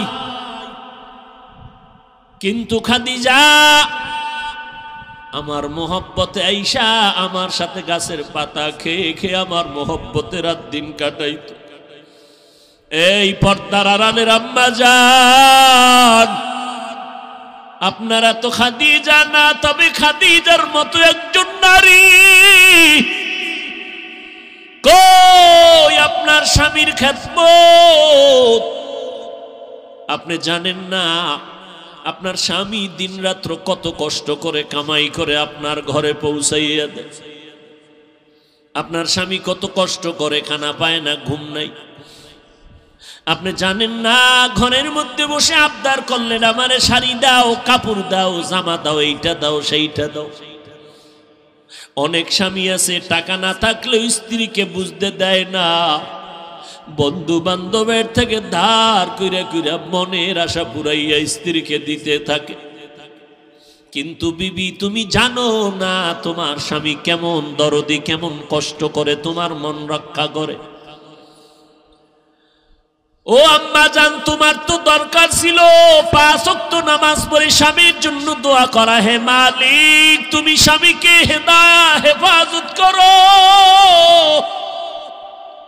স্বামী রাস্তায় চলে দিন রাত্র 24 ঘন্টা কামাই রুজি করার জন্য, আমাদের মুখে হাসি ফুটানোর জন্য। আমার স্বামী ঠিক মতো খাইতেও পারে না, গোসল করতে পারে না। তুমি আমার স্বামীরে হেফাজত করিও, স্বামীরে তুমি হালাল বরকতি রিজিক দান করিও। দেখতারে মা, তোমার ঘরটা বেহেশতের বাগান হয়ে যাইত। ও স্বামীর খেদমত করনেওয়ালা নারীরা, আজকে যদি মনে করতা স্বামীর কামাই রুজি এটা স্বামীর একার না, এটা তোমার। স্বামী যদি মরে যায় সব তোমার থেকে যাবে রে মা। এই চিন্তা যদি ঘরের নারীরা করত, তাহলে স্বামীর মাল স্বামীকে না জানাইয়া বন্ধু বান্ধবের পাল্লায় পরে খরচ করত না। কত আম্মা জানেরা স্বামীর টাকা পয়সা অন্য বন্ধু বান্ধবের দিয়া দেয়, স্বামী জানেও না, চুরি কইরা কইরা স্বামীরে ফকির বানাইয়া দেয়। এক সময় দেখা যায় ওই মহিলা ফকির হইয়া রাস্তায় ঘুরে। এরে আম্মা জান, আপনাদের এত সম্মান, আপনারা নবীদের মা, আলেমদের মা, হাফেজে কোরআনের মা, আউলিয়ায়ে কেরামের মা, সাহাবায়ে কেরামের মা, আপনাদের এত সম্মান। আমরা আল্লাহকে রাজি করার, নবীর মোহাব্বত নিয়ে সওয়াব বেশি কামাই করতে হলে কষ্ট আর কষ্ট, কষ্ট আর কষ্ট। রৌদ্র নাই, বৃষ্টি নাই, মসজিদে যাও নামাজ পড়তে, জুমায় যাও, জানাজায় যাও, জিহাদের ময়দানে যাও। শাহাদাতের মর্যাদা যদি পেতে চাও, আম্মা জান, আপনার জানাজায় যাওয়া লাগবে না, জুমার মসজিদে যাওয়া লাগবে না, জিহাদে যাওয়া লাগবে না। মদিনার নবী বলেন, ঘরের মধ্যে থাইকা মা তুমি নামাজ পড়ো, স্বামীর মাল হেফাজত করো, সন্তানগুলো তুমি নেক আমলওয়ালা আদর্শওয়ালা বানাইয়া যাও। ওই পুরুষেরা বাইরে গিয়া যত সওয়াব পাবে, আম্মা জান ঘরের মধ্যে থেকে আল্লাহ তোমাকে সেই সওয়াব দিয়ে দিবে।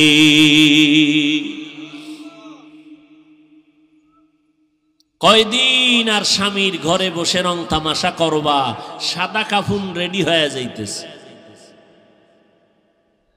যেদিন তোমার বাড়ির দরজা আজরাইল বাঁশিতে সিগন্যাল দিয়া দিবে, কই পালাইবারে আম্মা জান, ছেলে মা মা বলে কাঁদবে আর জবানে আওয়াজ হবে না রে মা। তোমার কাপড় খুলে সবাই 5টা সাদা কাপড়ের প্যাকেট বানাইয়া যখন কবরে নিবে, বাচ্চাগুলো আম্মু আম্মু বলে চিল্লায় কাঁদবে, মা তুমি আর জবাব দিতে পারবা না। তোমার বাচ্চাগুলো এতিম। ঈদের সময় সব সন্তানেরা মা বাবাকে নিয়ে আনন্দ করবে, তোমার সন্তান আনন্দ পাবে না, কারণ ও মা হারা, ডানে বামে মাকে পাবে না। যার মা নাই, যার বাবা নাই, তাকে জিজ্ঞাসা করিয়া দেখো মা কত বড় সম্পদ, বাবা কত বড় সম্পদ। যার বাবা নাই তাকে জিজ্ঞাসা করো। বাবা বিছানায় পড়ে আছে, কোথাও যাইতে পারে না, এরপরেও সন্তানের একটা শক্তি মনে করে দুনিয়াতে একটা ঢাল আমার এখনো আছে। যার বাবা নাই মনে হয় যেন অসহায় হয়ে গেল। যার মা নাই ঘরের দিকে তাকাইয়া চোখের পানি ফেলে আর কান্না করে। এই সন্তানেরা, ওই মা বাবারে যারা পাইয়াও এখনো সম্মান করো না, মা বাবার দোয়া নিতে পারো না, এখনো পারো না, কপাল মন্দ তোমার রে বাবা। এখনো সময় আছে, যদি মা বেঁচে থাকে ঘরে যাইয়া মাকে সালাম দিও আর বলিস মা মাথায় হাত দিয়ে একটু দোয়া করে দাও। আমার মতো গুনাহগার হতভাগা কেউ নাই। না জানি আমি কবে মরে যাব, জাহান্নামী হয়ে যাব। ও মা, তুমি একটু দোয়া করে দাও। কত বেয়াদবি করছি, কত কথা অমান্য করে তোমারে কাঁদাইছি। আমার কথায় মাঝে মাঝে দেখছি মা তুমি কষ্ট পাইয়া কান্না করেছো। মা তুমি আমারে মাফ করে দাও, আর কোনোদিন তোমারে কষ্ট দিব না রে মা। ওই মা যদি মাথায় হাত দিয়ে দোয়া করে দেয়, আরশে আজিমে কবুল হয়ে যাবে। ও যুবকেরা, কয়দিন আর যৌবনের বাহাদুরি করবারে বাবা। এই মহামারীতে করোনায় কত মানুষ চলে গেল, কত যুবক চলে গেল। ও আল্লাহর বান্দারা, নবীর আদর্শের মালা গলায় লাগাও। মায়ার নবীর আদর্শের টুপি আজকে দিলাম, ১৫০০ বছর হয়ে গেল নবীরে পাইলাম না। কিন্তু নবীর আদর্শের টুপি আর দাড়ি আর কোরআন পড়ার কারণে আজ আল্লাহ কত সম্মানের চেয়ারে বসাইছে। আমার নিজের বাহাদুরি না, পয়গম্বরের আদর্শের বরকত আর কিছুই না। ও যুবক, পাও দুইটা যদি আগাইয়া দাও, আমি পায়ে হাত রেখে বলবো কয়দিন আর বাহাদুরি করবা। আমি তোমাকে এই কথা বলি না তুমি আমার মতো হুজুর হও, পাগড়ি বাঁধো, মাদ্রাসায় আসো, স্কুল ছেড়ে দাও, না, একবারও না। বরং আমি এই রবিউল আউয়ালে নবীর আদর্শের বয়ান করতে গিয়ে তোমাকে পায়ে ধরে অনুরোধ করব, স্কুলে যারা পড়ো লেখাপড়া বন্ধ করবা না, কলেজে যারা পড়ো লেখাপড়া বন্ধ করবা না। কারণ আমার মাদ্রাসায় তোমার আসার প্রয়োজন নাই। কারণ আমার মাদ্রাসায় আলেম ওলামা মুফতি মুহাদ্দিস ছাত্রর অভাব নাই, ভালো ভালো ছাত্র এখনো আছে, অভাব নাই। কিন্তু আমার সোনার বাংলাদেশে মুসলমান আদর্শওয়ালা ডাক্তারের বড় অভাব, মুসলমান আদর্শওয়ালা ইঞ্জিনিয়ারের বড় অভাব, মুসলমান আদর্শবান ডাক্তারের অভাব, প্রফেসরের অভাব, মুসলমান আদর্শবান সাংবাদিকের অভাব, এমপি মন্ত্রীর অভাব, মুসলমান আদর্শবান ওসিএসপিডিসির বড় অভাব। ওখানে লেখাপড়া কইরা বাবা আদর্শবান ডাক্তার হও, আদর্শবান ইঞ্জিনিয়ার হও। আজকে যদি থানায় থানায় আদর্শবান ওসি থাকে, আজকে যদি জেলায় এসপিডিসি আদর্শবান মুসলমান থাকে, আমাদের কোরআনের বয়ান করতে কোনো পেরেশানি লাগবে না। স্কুলে পড়ো, কলেজে পড়ো, তবে নবীর আদর্শের মালা গলায় লাগাও। মা বাবার দোয়া নিয়ে চলো, মা বাবার দোয়া নিয়ে চলো। কলেজে পড়ো, স্কুলে পড়ো, মা বাবার দোয়া নাও, আলেমের পরামর্শ নাও, 5 বেলার নামাজ পড়ো। যদি পেছনে অন্যায় করে থাকো একটু তওবা করে নাও, আর নামাজ ছাড়বা না, বেপরদায় চলবা না। ও যুবকেরা, একটু নজর করো, তোমার আমার মতো যুবক স্কুলে পড়ে নামাজি, কলেজে পড়ে নামাজি আছে না নাই? মনটাকে প্রশ্ন করো, তুমি কেন পারবা না রে বাবা?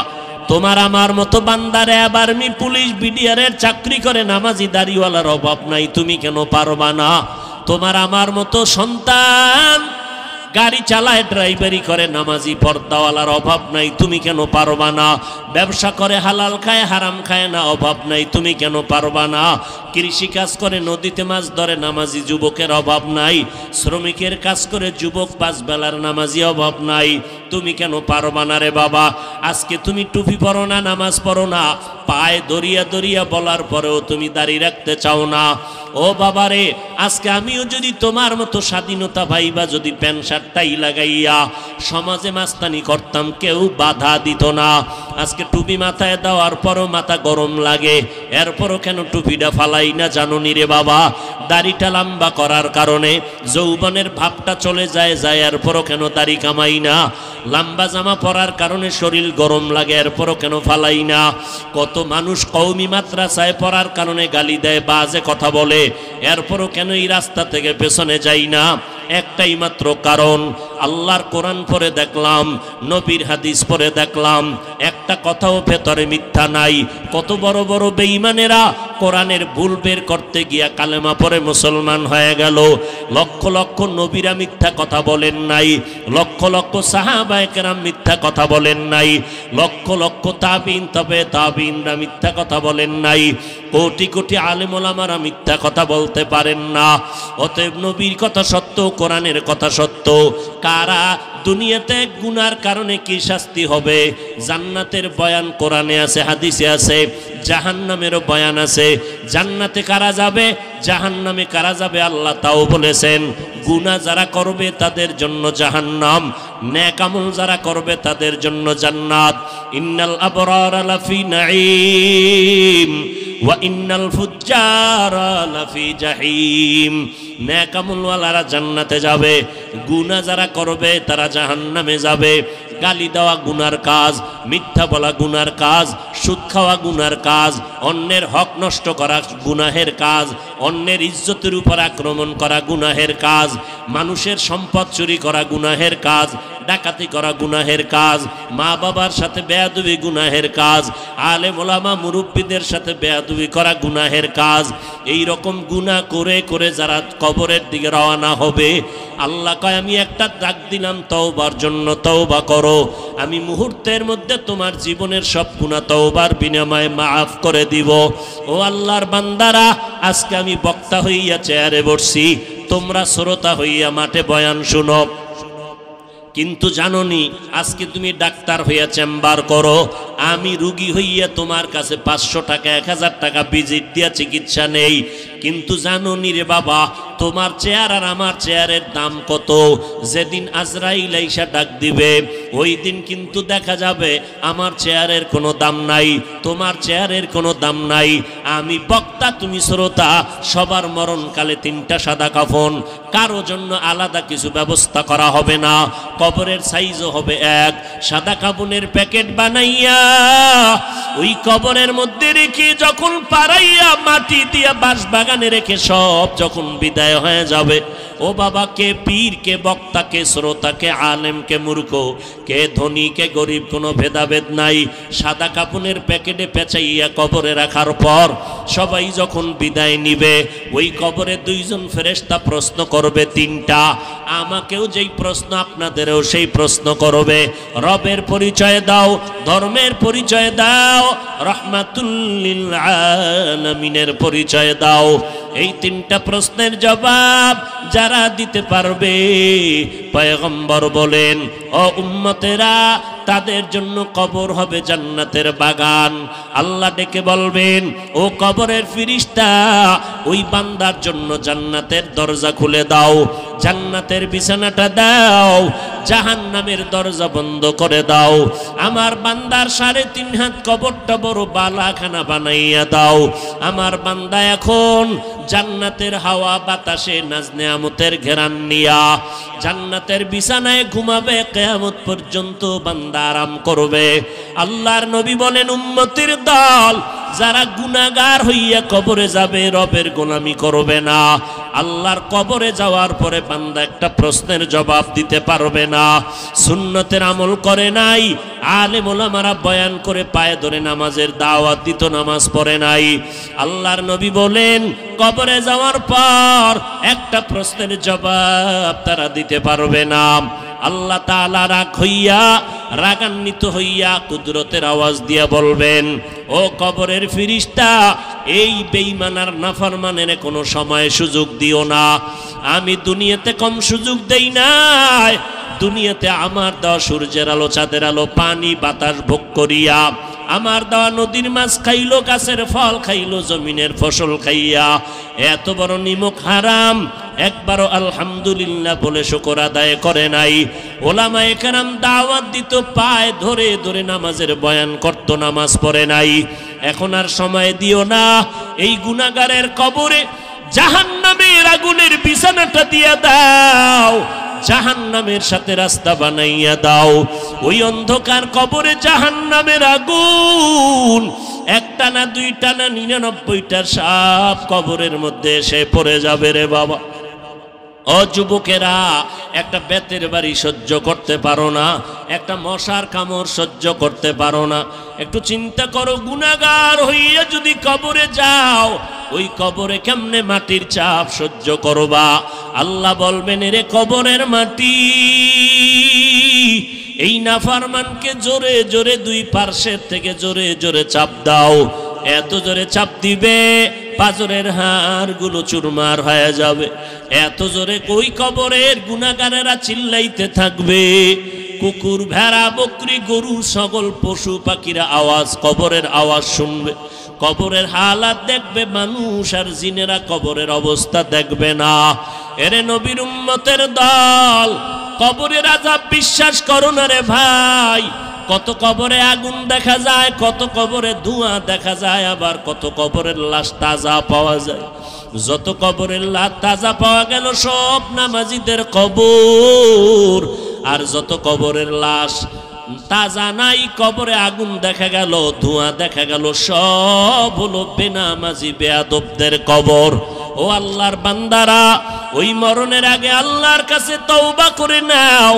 পিছনে শয়তানের ধোকায় পড়ে অন্যায় করেছি, আমার অন্যায়ের কারণে, গুনাহের কারণে আমার হাত না পাক, চোখ না পাক, অন্তর না পাক, আমার জিহ্বা না পাক। ও আল্লাহ, আমার অন্যায়ের খবর আমার মা বাবা ভাই বোন কেউ জানে না রে আল্লাহ, আপনি জানেন। আল্লাহ বলে আমি জানার পর রাগ করে পানিও বন্ধ করি নাই, বাতাস খানা বন্ধ করি নাই। এখনো যদি তওবা করতে পারো, আমি তোর জীবনের সব গুনাহগুলো মাফ করে দিব। এরে এলাকার মুসলমান, আল্লাহর দরবারে অন্তর দিয়ে আল্লাহকে ডাকেন আর মনে মনে বলেন, হে আল্লাহ, এই ময়দানে আমার মতো গুনাহগার কেউ নাই। সাহাবায়ে কেরামরা জান্নাতের টিকিট পাইয়াও যদি কান্না করেন কবরের ভয়ে, আমার তো কোনো উপায় নাই, ওই অন্ধকার কবরে আমি একা একা কেমন করে থাকব? যেই কবরে মাটি আর মাটি, কোনো বাতি নাই, অন্ধকার। ও আল্লাহ, গুনাহ নিয়ে কবরে যাব না।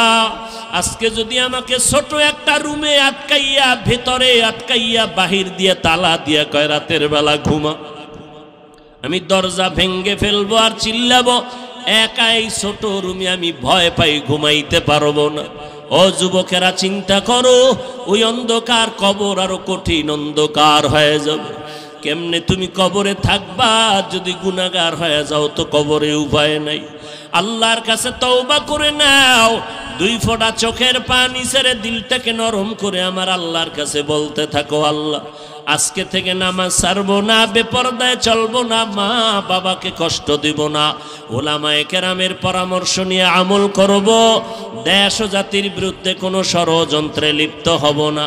অন্তরে যদি তওবা করার নিয়ত হয়, মুনাফিকি যদি না থাকে, দুর্বলতা না থাকে, খাঁটি তওবা করার যাদের নিয়ত অন্তরে আছে, পাঁচ বেলার নামাজ ছাড়বো না, নামাজ ছাড়বো না, মা বাবার সাথে বেয়াদবি করব না, উলামায়ে কেরামের সাথে কখনো বেয়াদবি করব না, দেশ ও জাতির বিরোধিতা করব না, নবীর তরিকা মতে চলবো, সুন্নতের আমল করব, নামাজ পড়ব, দাড়িটা লম্বা করব, পর্দায় চলবো।